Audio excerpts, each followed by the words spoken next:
All right, welcome back. Right Path Real Estate Radio, 713-785-1817. We've got people joining us on the Book of Faces, asking questions. You can also call in, 713-785-1817.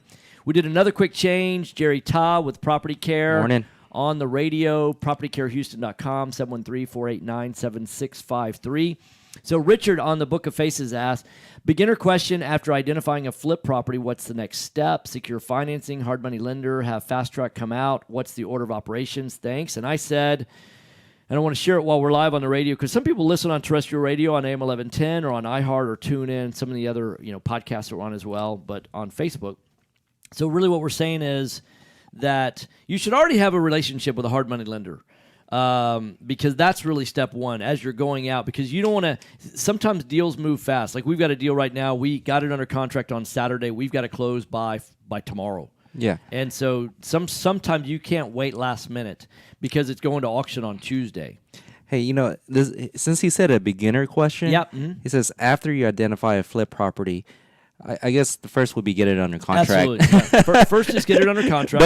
Don't start jumping up and down before you get some signatures. Yeah, once you've identified it, get it under contract, and then step two is, and if you're a beginner, put an option on it. Give a 3-day option. That gives I have an advantage over a beginner because of my experience. But number two is I can go in and make an offer that would be better. Let's say he's offering $80,000 and I'm offering $80,000, but he offers a 3-day option and I offer a 0-day option, no option period. My earnest money goes hard immediately.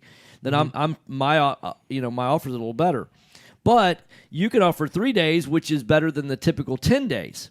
Right. So it's not unusual for investors to start out, offering a 3-day option and then get Fast Track out there and then get the lender to take a look at the property as well during that 3-day period. And you don't really need to do much more than that. Right. Some investors, a lot of buy and hold investors that start out getting an inspector to come as well, and we don't discourage that. Right. There's some, especially looking at the 4 major systems: foundation, roof, plumbing, HVAC. Mm-hmm. There's 17 different systems that inspectors look at for investors, but the main ones are what's the supply line and drain line plumbing doing? Yeah. What's the foundation doing? What's the HVAC doing? What's the roof doing? All of those. Those are the 4 big ticket items. Yeah, and I tell people that if you have a good deal, the money will find you. Absolutely. Like it should be no problem finding money. Yes. If the deal is good and right. Yeah. You shouldn't worry about. That's the kind of last thing you should worry about. Yeah. So if you got a great deal, put it under contract. Yeah. And then lock it up.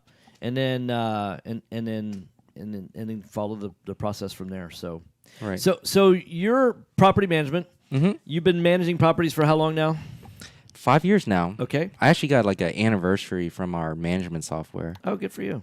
Like they sent me a little nice care package. Oh, perfect. Yeah. So it's been 5 years. About how many properties do y'all manage now? Between 300 to 400. Yeah. Yeah. So here's one of the questions I get a lot from brand new investors. Mm-hmm. Again, a beginner question is like, at what point should I hire a property manager? And I always answer, I'm like, well, here's a step in the process that really matters from the beginning. Mm-hmm. Because the very first step in buying a property, especially if it doesn't have a tenant already, right? If it doesn't have a tenant already, the very first thing you're going to be doing, after the rehab is going to be to get a tenant in there, right? Mm-hmm. And one of the areas that I feel like people do a horrible job is screening tenants, right, if they're self-managing. Right. So if you're not a tenant screening tenants, and how could you be if you've never done it before? Right. I mean, very few times are you great at anything. When I started playing racquetball, wasn't very good at it. When I started playing poker, wasn't very good at it. When I started doing a lot of things, riding a bike, I could keep going, right? Mm-hmm. Although they say if you're not good at things when you first try, don't try skydiving. Right. Right. If at first you don't succeed, don't try skydiving. Don't try again. Right? Yeah. But again, I didn't do that by myself. Right. Mm-hmm. I didn't go, today feels like a good day to figure out skydiving. No, I brought a professional in, right? Right. So I don't want to figure out property management when I can hire a professional for mm-hmm. for $85 a month. That's a steal. Why would I want to do it myself? What are some of the reasons people give you for why they've done it themselves and then they hire a property manager? They just want to learn the process. And that's perfectly fine also. You can learn from reading a book also. But to your point always is that what is your time better spent on? Is it managing your own properties, or do you want to find that next investment property? I get that there's some people that really want to know how the watch works. Yeah. I just want the watch to tell me what time it is. And now I don't even wear a watch because my phone's with me all the time, and I just use that to tell me what time it is. Like, Yeah. I think people get mistaken by, there's a difference between knowing what you need to do versus knowing the right questions to ask. yeah. Like, I go to restaurants all the time and I eat really, really good food, but I don't have to know the recipe or how it was made, how many minutes it was in this contraption, or was it made with a flame broil, or was it a sous vide? I don't need to know all that. I just enjoy really good food. yeah. And as an investor, I wanna make a return on my time and a return on my money. That's the two things that I'm leveraging. And it's not the best use of my time to manage my own properties. So so people say they want to learn the process. What else? I think people they don't want to spend the money. Yeah. Like I don't know. There's that's the thing, is that people are gonna spend the money. yeah. They really are. Either oftentimes people say, "Well, how much is this to do?" And I go, "Well, you mean if you do it or if you don't?" Right. Because what people don't realize is there's a cost for doing something and there's a cost for not doing something. Right. There's a cost for you managing it yourself. There's a cost for transferring that over. That's the same thing with insurance, right? There's a cost for self-insuring, and then there's a cost for insurance. Yeah. People don't allot a value on their time. Yes. Which is, I think, the biggest problem, It's one of the big points of our teaching Right. recently is we've been spending about 20 or 30 minutes. In fact, when people come to our 2-day class, Saturday and Sunday, our Saturday night homework assignment, like we give them homework, you're going to go home, because we ask everybody in the room, hey, what is your time worth? Right. And 99.9% every now and then we get one person out of the entire room that says, oh, my time's worth this much an hour. Most people have no clue. And I go, okay, so your homework assignment, go home tonight and figure out on an hour, what do you want to make a year? Yeah. Do the math, divide it by 50 weeks in a year, divide by 2,500. 50 hours a week, 50 weeks out of the year. What's your time worth?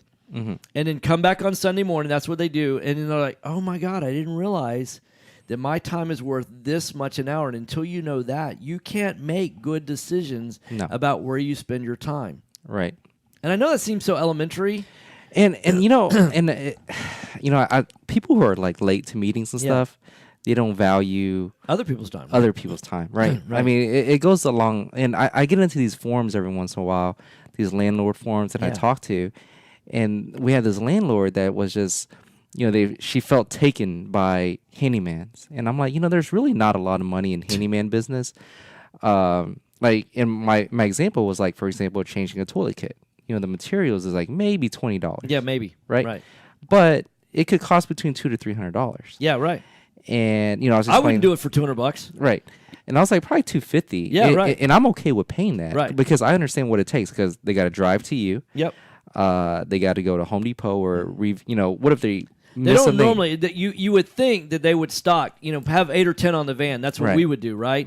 But they don't. They're handymen. They're not going to stock one of everything they need. They're going to go find out what they need. Then they go to Home Depot. Then they come back, and it's like they're not very efficient. Right. If they were very efficient, they would be running a business. They wouldn't be a handyman. Right. And that's what I told her. It's like if they were great at their job, they'd be general contractors. Right. But then I was like, explain the contingencies. You turn in the shutoff valve, it could break. Yeah. You get a new shutoff valve. The plastics are brittle.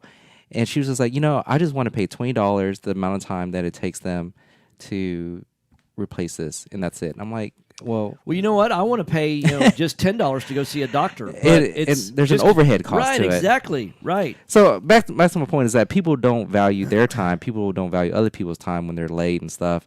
So people just don't value time. And when you're managing your own rental properties, I think people don't value their time as much. Yeah, absolutely. Well, and that's when I'd say to somebody like that, well, hey, I want you to come mow my grass for just $10. That's all I want to pay. Right. Yeah. So Mary from the Book of Faces says, since my first rental, I've used Property Care, great management company. By the way, I closed on another one. Yeah. Congratulations. Yeah.